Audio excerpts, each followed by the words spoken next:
Esse é o segundo vídeo que eu vou fazer o comentário sobre uma resenha sobre o livro do Flávio Gordon, A Corrupção da Inteligência no Brasil. O primeiro foi um livro mais elogioso e o segundo é uma discussão que a gente está começando e que vai crescer bastante, que primeiro a gente está tendo hoje uma discussão no Brasil, digamos assim, de todo mundo contra a esquerdopatia, todo mundo contra o petismo, todo mundo contra o bolivarianismo.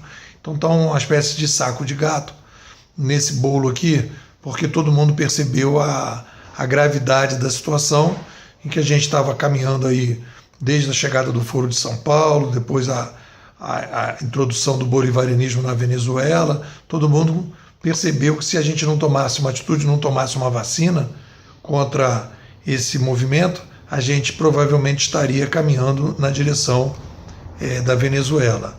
Então esse é um risco que todo mundo sabe que a gente está correndo, é uma coisa que as pessoas achavam que era uma viagem da cabeça dos malucos, né? Tanto que aquela brincadeira de Olavo tem razão, tem um pouco a ver com isso, né?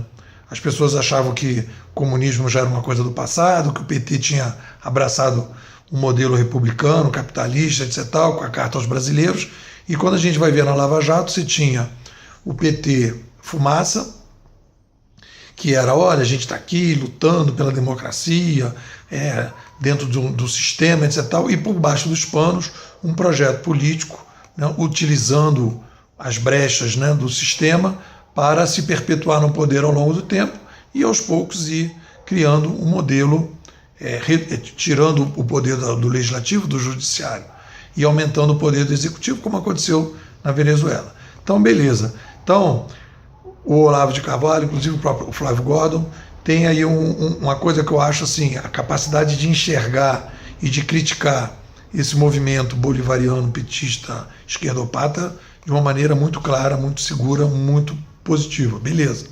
O problema é o que vem depois, é o propositivo, né? E aí a gente começa, então, a ter uma segunda etapa, a gente vai passar por essa etapa e vai entrar numa segunda etapa. Essa segunda etapa que a gente vai passar é uma discussão sobre, se a gente superar a esquerdopatia e superar o bolivarianismo, o que a gente vai colocar no lugar, né?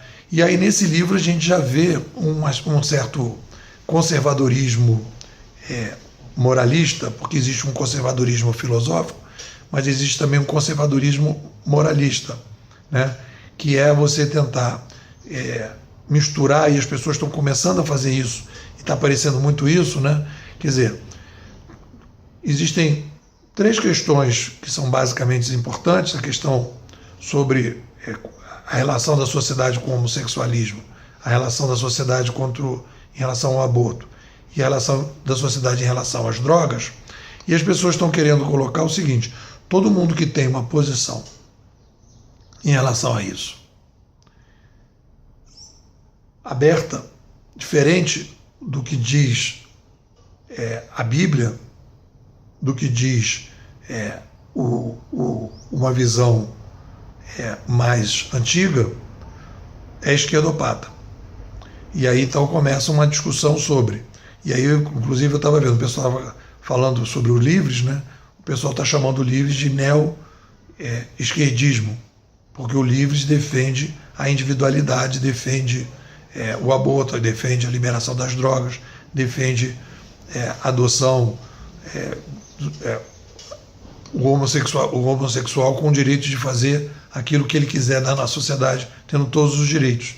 E as pessoas começam a chamar esse pessoal de neo-esquerdistas, né? E aí começa a embolar as coisas, e aí que eu digo, tem um vídeo que eu fiz aqui no canal que é uma discussão entre centralizadores e descentralizadores, né? Os centralizadores, que o objetivismo, que Ayn Rand chama de coletivistas, são as pessoas que acreditam que o ser humano tem um propósito, que existe um núcleo, um centro em que a gente vai ter que ter um epicentro. Então os coletivistas têm um epicentro, tem um livro que é o epicentro, seja a Bíblia, seja o Alcorão, seja a Torá, seja qualquer coisa, e as pessoas sempre vão se referenciar naquele livro como se aquele livro fosse imutável. Pode ter uma mudança ou outra, mas são livros imutáveis, e a partir daquilo ali é a referência da sociedade, e o ser humano tem que seguir aquele livro, porque aquele livro é o livro que deve guiar a humanidade. Então, tudo que for diferente daquele livro está fora daquilo, então a pessoa vai ser inimiga daqueles que são diferentes daquele livro.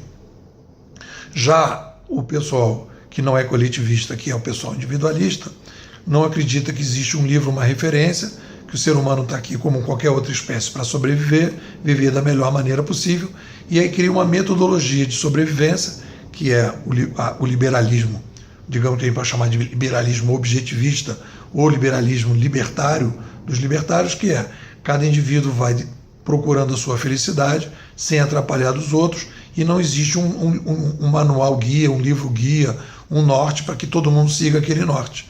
Então você não tem esse tipo de coisa, né? Então essa discussão aparece no livro do Gordon. O Gordon, na minha opinião, pelo que eu vejo, ele é um cara que tem esse conservadorismo, um conservadorismo moralista, né? E parece que ele se aproxima nessa questão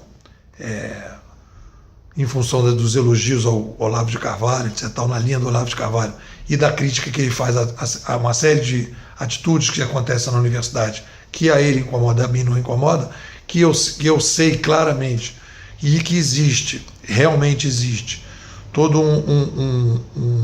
um trabalho feito no sentido de desconstrução da sociedade, né?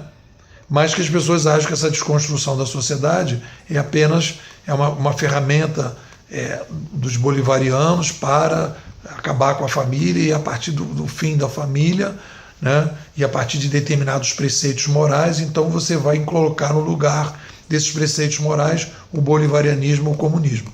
Não é bem por aí. Existem outras possibilidades que a gente pode colocar no lugar, e necessariamente uma coisa não tem a ver com a outra. Então, eu diria o seguinte: o livro, da mesma maneira que são as críticas que eu posso fazer ao Olavo de Carvalho, eu vi todo o curso dele de filosofia, boa parte do curso dele, né? Eu percebo também, né? Porque aí nesse livro, quando você trabalha no coletivismo e você tem um livro guia, necessariamente quando você tem um livro guia, você tem as pessoas que sabem interpretar bem aquele livro guia.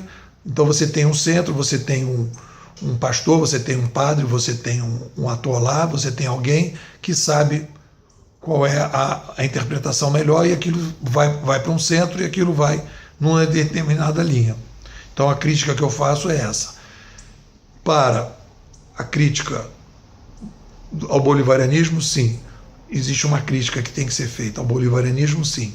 Mas existe uma parte que a gente tem que ter um pé atrás, porque não é necessariamente determinadas mudanças que acontecem na sociedade, de avanço cultural na sociedade, não necessariamente é um resultado do bolivarianismo, mas do próprio movimento da espécie em direção a determinados caminhos, e que vão questionar determinadas normas e regras, e que não tem necessariamente a ver com o que vem depois, com a implantação do comunismo. Então todo mundo que pensa assim é comunista ou é bolivariano. Se você curte o vídeo, curte o vídeo, segue o canal, trabalha na notificação, clica na notificação para receber os vídeos, anunciando para a galera que eu estou lançando esse ano pela Altabooks o livro Administração 3.0. Já está sendo vendido, está em pré-lançamento, já está sendo vendido pelo site da Altabooks, e a partir de fevereiro, março vai estar aí nas livrarias do ramo. Então, sugiro a você ler para você entender o contexto mais geral da mudança que a gente está passando no mundo, que inclusive explica muito a situação que o Brasil está tendo hoje, o ressurgimento e o renascimento do movimento liberal, e um fortalecimento muito grande do descentralismo e do libertarianismo, que vai crescer muito ao longo do tempo. É isso aí. Fica ligado.